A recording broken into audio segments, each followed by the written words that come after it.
Ever stood on a modern highway and felt the thrum of civilization beneath your feet? The rush of cars, the flow of goods, the connection between cities. Now, imagine peeling back the layers of time, 2,000 years, to a network of roads so revolutionary, so masterfully engineered that it laid the very foundation for the continent we know today. These weren't just paths. They were the arteries of an empire, the Roman roads, and they didn't just connect places, they built a continent. So, how did they do it? It all started with a simple, powerful need to move legions fast.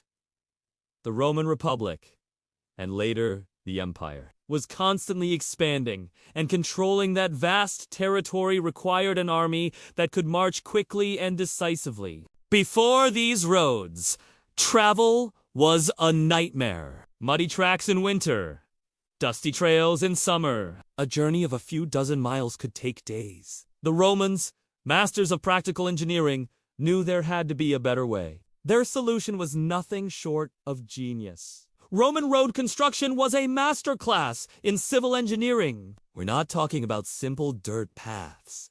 This was a multi-layered process. First, surveyors would plot the straightest, most efficient route possible, cutting through hills and bridging rivers. They used tools like the gruma for right angles and the corbets, a type of spirit level, to ensure a perfect gradient.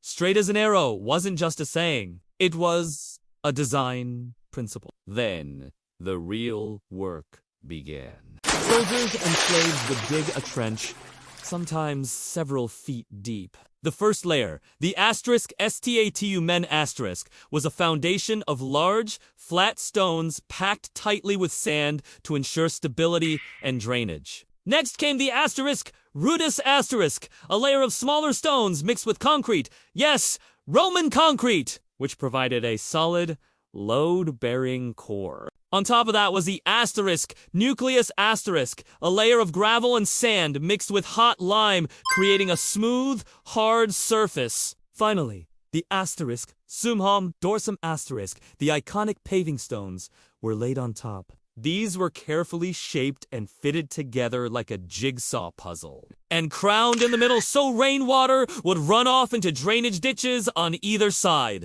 The result? An all-weather, super-durable highway that could withstand the tramp of legions, the rumble of supply carts, and the test of time. Think about it. Roads built to millennia ago that are still visible and in some cases still in use today. From Britain's Waddling Street to Italy's Appian Way. These stone ribbons stretched over 50,000 miles, connecting the misty shores of Scotland to the sun-baked deserts of North Africa. But these roads did so much more than move soldiers. They became the lifeblood of the empire's economy. Suddenly, goods could be transported reliably and efficiently. Olive oil from Spain, wine from Gaul, grain from Egypt, and pottery from Italy flowed across the continent. Market towns sprang up at major intersections. Cities grew wealthy from trade. This network integrated diverse economies into a single, massive marketplace, creating a level of prosperity and interdependence Europe wouldn't see again for over 1,000 years. And with goods came ideas. The roads were conduits of culture. The Latin language, Roman law, architectural styles, and new technologies spread along these routes. A Roman official posted in Britain could enjoy the same comforts and live by the same legal principles as someone in Rome. This created a shared cultural identity. A sense of being Roman that unified a continent of disparate peoples. It was the first great European project. Crucially, the roads also facilitated the spread of a new religion that would change the world forever.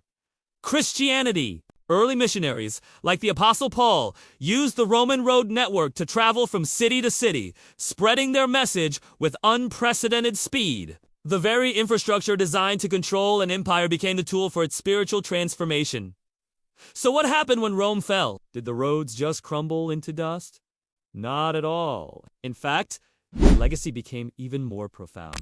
During the so-called Dark Ages, while the central authority of the empire had collapsed, The roads remained. They became the skeletal framework upon which medieval Europe was built. Old Roman towns often remained as centers of power for new kings and bishops. The routes dictated the flow of pilgrims, crusaders, and merchants. Look at a map of Europe today. ULLB, amazed at how many major modern highways and even national borders follow the ancient Roman lines. Cities like London, Paris, and Cologne stand where Roman settlements once thrived, precisely because they were strategic points on the road network. The path from A to B, chosen by a Roman surveyor 2,000 years ago, still defines the most logical route for travel and commerce. This is the incredible, enduring power of infrastructure. The Romans understood something fundamental. To build a lasting civilization, you need to connect it. You need to enable the flow of people, goods, and ideas. The roads they built were an investment in the future, a future they couldn't have possibly imagined, but one they definitively shaped. They didn't just conquer a continent. They paved it, literally and figuratively, creating the pathways for European civilization to grow and evolve. So, the next time you're driving down a motorway, take a moment. Think about the legacy beneath the asphalt. Think of the Roman engineers, the marching legions, the merchants with their carts. You are traveling on a path that is part of a story stretching back to millennia, a story of how a network of stone roads became the very foundation of modern Europe. Thank you so much for joining me on this journey back in time. If you found this fascinating, please hit that like button, subscribe to the channel, and ring the bell so you don't miss our next exploration into the past. Let me know in the comments which ancient engineering marvel we should cover next. Until then...